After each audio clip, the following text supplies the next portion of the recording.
नमस्कार फ्रेंड्स, मैं हूं एस्ट्रोलॉजर डॉक्टर उमा श्री। आप सबका बहुत स्वागत करती हूं। फ्रेंड्स, कैसे हैं आप लोग? उम्मीद करती हूं आप प्रसन्नता से होंगे। फ्रेंड्स, अभी रक्षाबंधन ऑफर मैंने आज से चालू किया है और मात्र 1100 रुपये में आप एक सवाल पूछ सकते हैं। ये सवाल आपको अंक ज्योतिष के हिसाब से बताया जाएगा।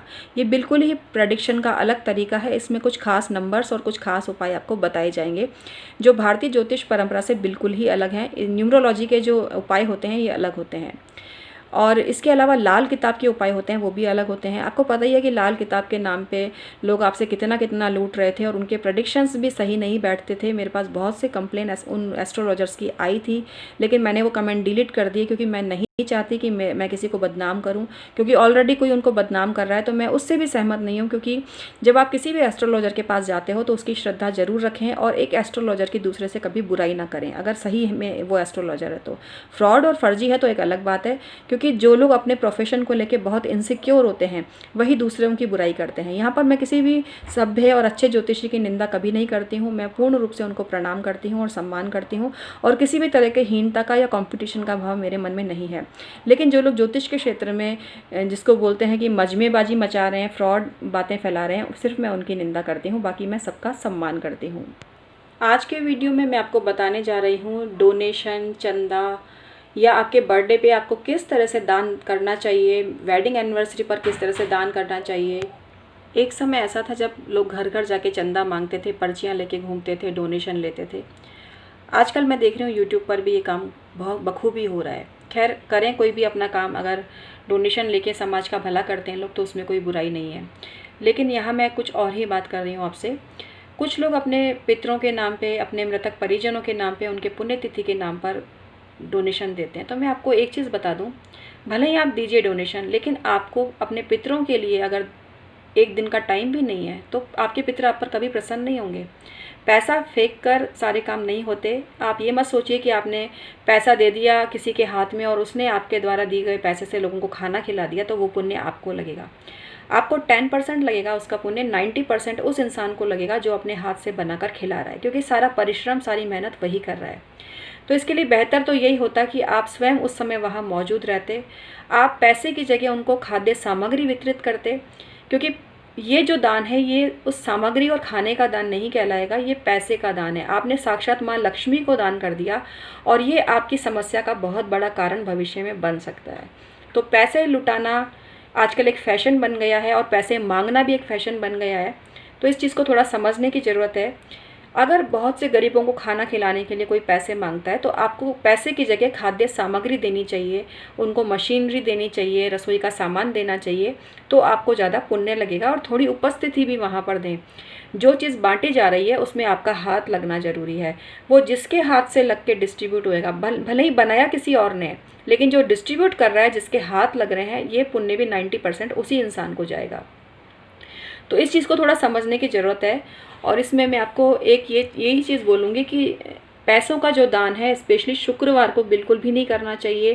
पहले, अब आजकल तो भला हो मंदिर वालों का जो कि एक पात्र रखते हैं और लोग उसी में पैसे डालते हैं। पहले तो लोग बाकायदा पैसे उछाल के भगवान पर फेंका करते थे, वो भी काफ़ी गलत था। एक तो मूर्ति की तरफ सिक्के उछलना अपने आप में गलत है, दूसरा पैसा जिसको कि हम माँ लक्ष्मी का स्वरूप समझते हैं उसको हाथ से फेंकना मतलब उसका अपमान करना।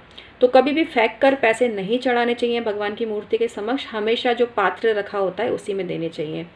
इसी प्रकार से जो जन्मदिन के लिए आप सोचते हैं कि आप कोई पैसे ले रहा है फिर आपको ब्लेसिंग्स भेज रहा है या दुआएं भेज रहा है, तो आपको बता दूं कि दुआ का बिजनेस नहीं होता है। दुआ दिल से निकलती है।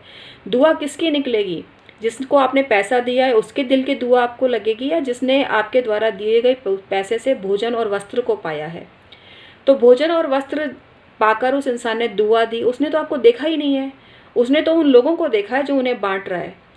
तो आप समझे, तो आपके पैसों की दी हुई दुआ भी आप तक नहीं पहुंच रही है। ये दुआ उन लोगों को तक के पास जा रही है जो डिस्ट्रीब्यूट कर रहे हैं और लेने वाला अपनी जुबान से, अपने शब्दों से आशीर्वाद दे रहा है।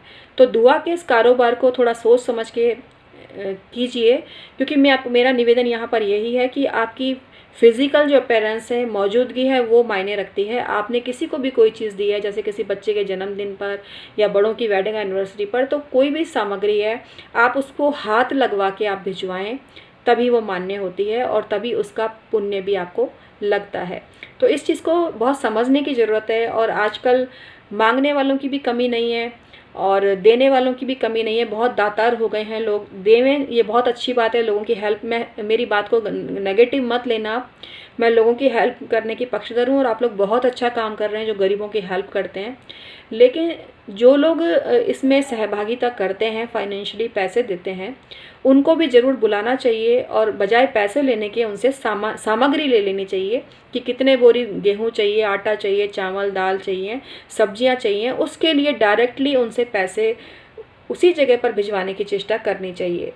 हालांकि सभी लोग इसमें काफ़ी ईमानदार होते हैं, लेकिन ऐसे लोगों को देखकर जिनका दिमाग थोड़ा सा गड़बड़ है, जो पवित्रता में से भी गंदगी को ढूंढते हैं, ऐसे लोग बिजनेस के आइडियाज़ लेकर फ्रॉडनेस दुनिया में मचा सकते हैं, लोगों को बेवकूफ़ बना सकते हैं, उनके पैसे लूट सकते हैं। तो मैं यहाँ आपको यही बोलूँगी, जो लोग ये कार्यक्रम देख रहे हैं, कि आप लोग कभी भी पैसे अगर आपको देने हैं तो सरकारी संस्थाओं को देवें, या हमारे जो कोष होते हैं जो गवर्नमेंट की तरफ से बनाए जाते हैं, जो कि जिसमें कोई गड़बड़ होने की संभावना नहीं होती, उन कोष में जमा कराएं पैसे, किसी भी सोसाइटी में देवें पैसे।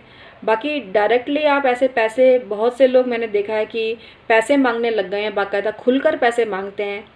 तो ये चीज़ मैं आपको बता दूं कि आप लोगों के बहकावे में आके माँ लक्ष्मी का अपमान ना करें। डायरेक्टली आप सामग्री देवें और आप खुद जाकर देखें कि वो कितनी तो पैसों का सामान आता है और कितना डिस्ट्रीब्यूट किया जाता है। क्योंकि मैं तो ऐसा देखती हूँ बहुत लोगों को कि जो लोग पैसा मांग रहे हैं, गरीबों की आर्थिक स्थिति अच्छी हो रही है नहीं ये नहीं मालूम, लेकिन उनके मकान ज़रूर बढ़िया बन रहे हैं। जिनके मकान बहुत साधारण थे, अब उनके मकान अच्छे बनने लग गए हैं, उनके पास कपड़े अच्छे आ गए हैं। तो उन पैसों में से कितना वो बचाते हैं, कितना घपला करते हैं, पूछने वाला कौन है। किसी का कोई नाम नहीं ले रही हूँ, लेकिन मैं उन लोगों को ये गाइडेंस दे रही हूँ जो अपने पैसे किसी के भी कहने पे किसी को भी दे देते हैं। इस चीज़ का थोड़ा सा आप ध्यान रखें। हेल्प करने में कोई बुराई नहीं, कहीं मंदिर बन रहा है, कोई धर्म स्थान बन रहा है, वहाँ डोनेशन देना बहुत ही बढ़िया है। गरीबों के वस्त्र के लिए कोई देना ज़रूरी, लेकिन मीडिएटर की जगह डायरेक्ट आप उस फील्ड में जाके खुद काम करें तो है मुद्दे की बात, और तभी पुण्य आपको मिलेगा। इस चीज़ को समझना चाहिए। दान, चंदा और ये देना, डोनेशन लेना, चलिए ये सब ठीक है, ये तो सिलसिला चलता ही रहेगा। गरीब का पेट एक दिन भर गया तो अगले दिन की व्यवस्था भी करनी पड़ेगी। तो होना तो ये चाहिए कि उनको आत्मनिर्भर बनाया जाए, उनको बेचारा समझ के बेचारों की तरह लाइन लगा के उनको खाने की सामग्री बांट के उनकी वीडियो बनाकर डाली जाती है यूट्यूब पर, और यूट्यूब के ज़रिए कितने व्यूज़ आते हैं और कितना पैसा मिलता है। तो आजकल कई लोगों ने यही फैशन बना लिया है कि खाना बनाओ, गरीबों को डिस्ट्रीब्यूट करो, उनकी जो गरीबी है, लाचारी है, उसको कैश करके वीडियो बनाओ और उस वीडियो के ज़रिए जो पैसा आता है उसको अपनी इनकम का सोर्स बनाओ। मुझे ये चीज़ काफ़ी पीड़ा देती है और जो मेरे मन में था मैंने आपके सामने रखी ये बात। अगर आपको सही लगे तो आप इसको अपनाएं।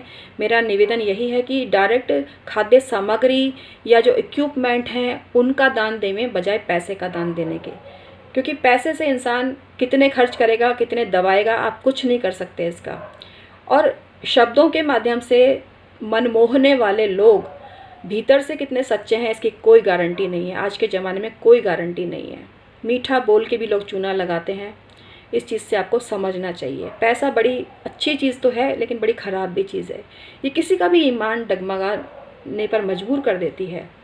तो यहाँ पर मैं आपको यही बोलूँगी कि जैसे कहीं भंडारा चलता है, वहाँ पर आपको जो आपके ग्रह के हिसाब से भी आप दान वगैरह देना चाहते हो अनाज का, तो वो दान वगैरह दीजिए। आपके पितरों के निमित्त कुछ काम कराते हैं, खाना खिलाते हैं, तो जब तक आपके हाथ लग के आप दोनों अपने हाथ से उस गरीब को नहीं देंगे तब तक आपके पितृ तृप्त नहीं होंगे। यही कारण है कि इतने दान करने के बाद भी घर में ना शांति होती है ना बरकत होती है, क्योंकि जिस चीज़ को आप देकर इतिश्री समझ रहे हो अपने कर्तव्यों की, वो आपकी कर्तव्यों की इतिश्री नहीं है, वो आपकी गलतफहमी है। आप बहुत बड़ी गलतफहमी में जी रहे हो कि आपने पैसा दे दिया तो आपको बहुत ब्लेसिंग्स लगेंगी, या आपने अपने घर के किसी सदस्य के जन्मदिन पे किसी मीडिएटर को पैसा दे दिया और आपसे पैसे लेके उसने खिला दिया। नहीं लगेगी, बिल्कुल भी नहीं लगेगी। ये जिसने खिलाया है 90% उसको लगेगी। पैसे तो आपके 100% खर्च हो गए, आपको ब्लेसिंग्स मिली 10%। तो ये चीज़ थोड़ी समझने की ज़रूरत है। और इसके लिए मैं एक चीज़ और क्लियर कर दूँ, जो लोग भगवान के नाम पर लेते हैं, जैसे कि कृष्ण भगवान के नाम पे, राम भगवान के नाम पे, तो वहाँ अपने परिजनों के ऊपर से उतारा करके या दान देकर भगवान को डाउन करने की कोशिश ना करें। आप कृष्ण को प्यार करते हैं तो भगवान श्री कृष्ण के नाम पर भरपूर दीजिए।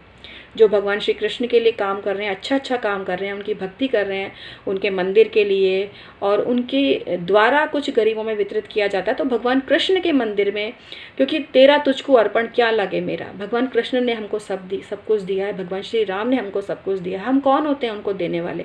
लेकिन जब भी आप कुछ राशि डोनेट करते हैं या देते हैं तो अपने घर के सदस्यों के नाम पर देने के बजाय आप श्री कृष्ण के मंदिर में समर्पित भाव से उन भक्तों को दीजिए जो उनकी भक्ति करते हैं, उनके लिए काम करते हैं, या श्री राम के लिए जो भक्ति कर रहे हैं, या माता जी के नाम पर जो लोग काम करें, आप डायरेक्टली उन भगवान के नाम पर आप दीजिए। और ये डोनेशन और चंदा नहीं हो सकता, ये उस भगवान के श्री चरणों में भेंट हो सकती है थोड़ी सी, जो आपके द्वारा दी जा रही है। तो भगवान को भेंट दीजिए, भगवान के श्री चरणों में भेंट दीजिए, जिससे कि उनके भक्त वो काम कर सकें जिसके कि भगवान हमारे डिज़र्व करते हैं कि हम अपनी श्रद्धा और डेडिकेशन दें। अब आपको मेरी बात पूरी क्लियर हो गई होगी कि मैं इस चीज़ के बिल्कुल भी खिलाफ नहीं हूँ कि जो कृष्ण जी के नाम पर, राम जी के नाम पर, माता जी के नाम पर डोनेशन ले रहे हैं, उनकी आड़ में आप अपने घर के लोगों के बर्थडे सेलिब्रेट कर रहे हैं, पुण्य तिथियाँ सेलिब्रेट कर रहे हैं, वो चीज़ गलत है। वो चीज़ बिल्कुल अलग मैटर है और उस चीज़ को आपको अलग ही तरीके से डिस्ट्रीब्यूट करना चाहिए।